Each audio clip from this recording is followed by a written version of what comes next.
بسم الله الرحمن الرحيم. هل أتى على الإنسان حين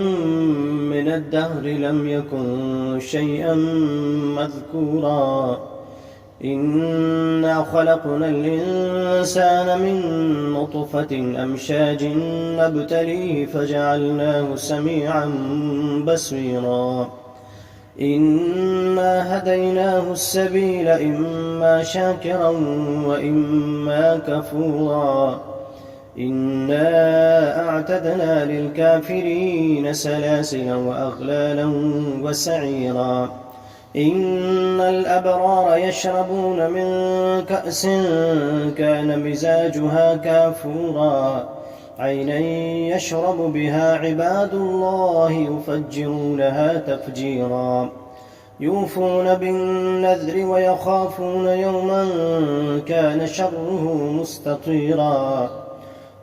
ويطعمون الطعام على حبه مسكينا ويتيما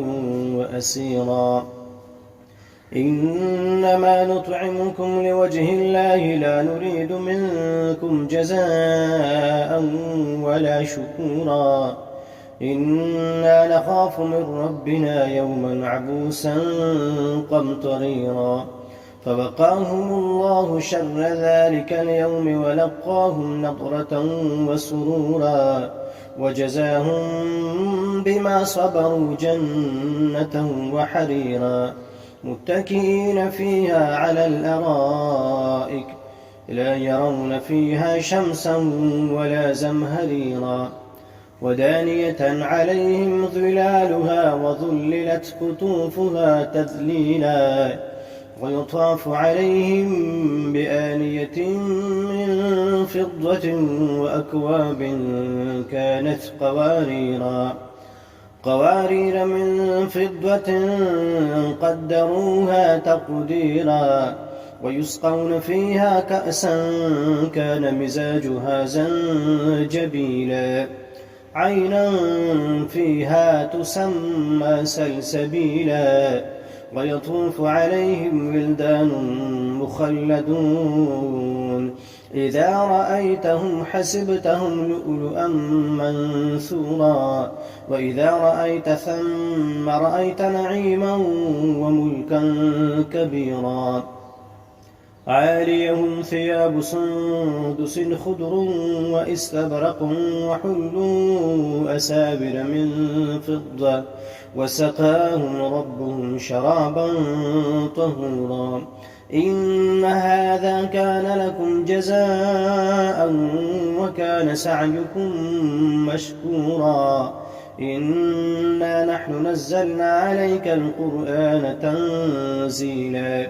فاصبر لحكم ربك ولا تطع منهم آثما أو كفورا واذكر اسم ربك بكرة وأصيلا ومن الليل فاسجد له وسبحه ليلا طويلا إن هؤلاء يحبون العاجلة ويذرون وراءهم يوما ثقيلا نحن خلقناهم وشددنا أسرهم وإذا شئنا بدلنا أمثالهم تبديلا إن هذه تذكرة فمن شاء اتخذ إلى ربه سبيلا وما تشاءون إلا أن يشاء الله إن الله كان عليما حكيما يدخل من يشاء في رحمته والظالمين أعد لهم عذابا أليما